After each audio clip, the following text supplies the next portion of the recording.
बोलो श्री गणेश भगवान की जय। श्री सत्यनारायण व्रत की कथा प्रारंभ होती है। बोलो सत्यनारायण भगवान की जय।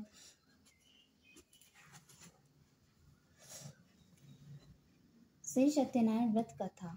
एक समय नैमिषारण्य तीर्थ में शौनकादि 88,000 ऋषियों ने श्री सूत जी से पूछा, हे प्रभु, इस कलयुग में वेद विद्या रहित मनुष्य को प्रभु भक्ति किस प्रकार मिलेगी तथा उनका उद्धार कैसे होगा। इसलिए हे मुनि, कोई ऐसा तप कहिए जिससे थोड़े समय में पुण्य प्राप्त होवे तथा मनोवांछित फल मिले। वह कथा सुनने की हमारी इच्छा है। सर्वशास्त्र ज्ञाता श्री सूत जी बोले, हे वैष्णवों में पूज्य, आप सबने प्राणियों के हित की बात पूछी है।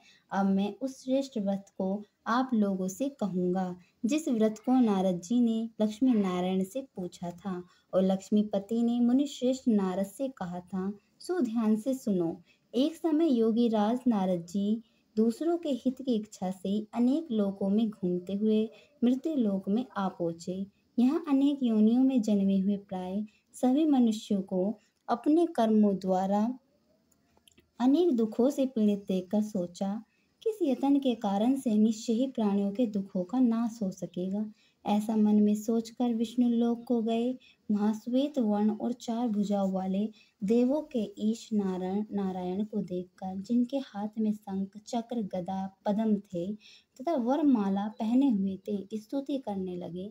हे भगवान, आप अत्यंत शक्ति से संपन्न हैं। मन तथा वाणी भी आपको नहीं पा सकती। आपका आदि मध्य अंत नहीं है। निर्गुण स्वरूप सृष्टि के आदिभूत व भक्तों के दुखों को नष्ट करने वाले हो, आपको नमस्कार है। नारद जी से इस प्रकार की स्तुति सुनकर विष्णु भगवान बोले, हे मुनि श्रेष्ठ, आपके मन में क्या है? आपको किस काम के लिए आगमन हुआ है? निसंकोच कहो। तब नारद मुनि बोले, मृत्यु लोक में सब मनुष्य जो अनेक योनियों में पैदा हुए हैं, अपने अपने कर्मों के द्वारा अनेक प्रकार के दुखों से दुखी हो रहे हैं। हे नाथ, मुझ पर दया रखते हो तो बतलाइए कि उन मनुष्यों के सब दुख थोड़े से ही प्रयत्न से कैसे दूर हो सकते हैं। श्री भगवान जी बोले, हे नारद, मनुष्य की भलाई के लिए तुमने बहुत अच्छी बात पूछी है। पहले जिस काम के करने से मनुष्य मोह से छूट जाता है वह मैं कहता हूँ, सुनो।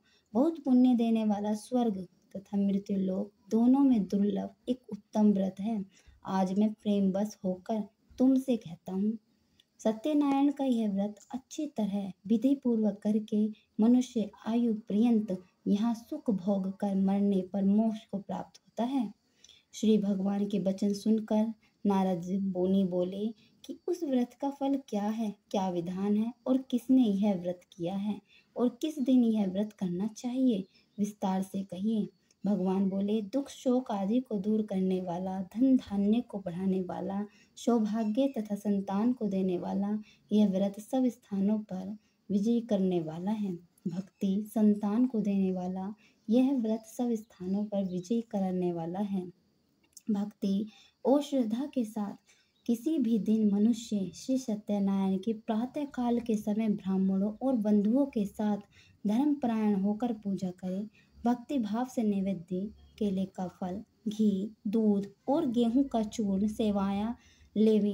गेहूं के अभाव में साठी का चूर्ण, शक्कर और गुड़ ले और सब भक्षण योग्य पदार्थ जमा करके भगवान को अर्पण कर देवे तथा बंधुओं सहित ब्राह्मणों को भोजन करावे। पश्चात स्वयं भोजन करे। नृत्य गीत आदि का आचरण कर सत्यनारायण भगवान का स्मरण करते हुए उस समय को बिताए। इस तरह व्रत करने पर मनुष्य की इच्छा निश्चय ही पूरी होती है। विशेषकर कली काल में भूमि पर यही मोक्ष का सरल उपाय है। दूसरा अध्याय। सूत जी बोले, हे ऋषियों, जिसने पहले समय में इस व्रत को किया है उसका इतिहास कहता हूँ, ध्यान से सुनो। सुंदर काशीपुरी नगरी में एक अत्यंत निर्धन ब्राह्मण रहता था। वह भूख और प्यास से बेचैन हुआ नित्य पृथ्वी पर घूमता था। ब्राह्मणों से प्रेम करने वाले भगवान ने ब्राह्मण को दुखी देखकर बूढ़े ब्राह्मण का रूप धरे उसके पास जा आदर के साथ पूछा, हे विप्र, नित्य दुखी हुए पृथ्वी पर क्यों घूमता है? हे श्रेष्ठ ब्राह्मण, यह सब मुझसे कहो, मैं सुनना चाहता हूँ। ब्राह्मण बोला, मैं निर्धन ब्राह्मण हूँ, भिक्षा के लिए पृथ्वी पर फिरता हूँ। हे भगवान, यदि आप इसका उपाय जानते हो तो कृपा कर कहो। वृद्ध ब्राह्मण बोला कि सत्यनारायण भगवान मनोवांछित फल देने वाले हैं, इसलिए हे भगवान तुम ब्राह्मण उनका पूजन कर, जिसके करने से मनुष्य सब दुख से मुक्त होता है। ब्राह्मण को व्रत का सारा विधान बतलाकर बूढ़े ब्राह्मण का रूप धारण करने वाले श्री सत्यनारायण भगवान अंतर्ध्यान हो गए। जिस व्रत को वृद्ध ब्राह्मण ने बतलाया है, मैं उसको करूँगा, यह निश्चय करने पर उसे रात में नींद भी नहीं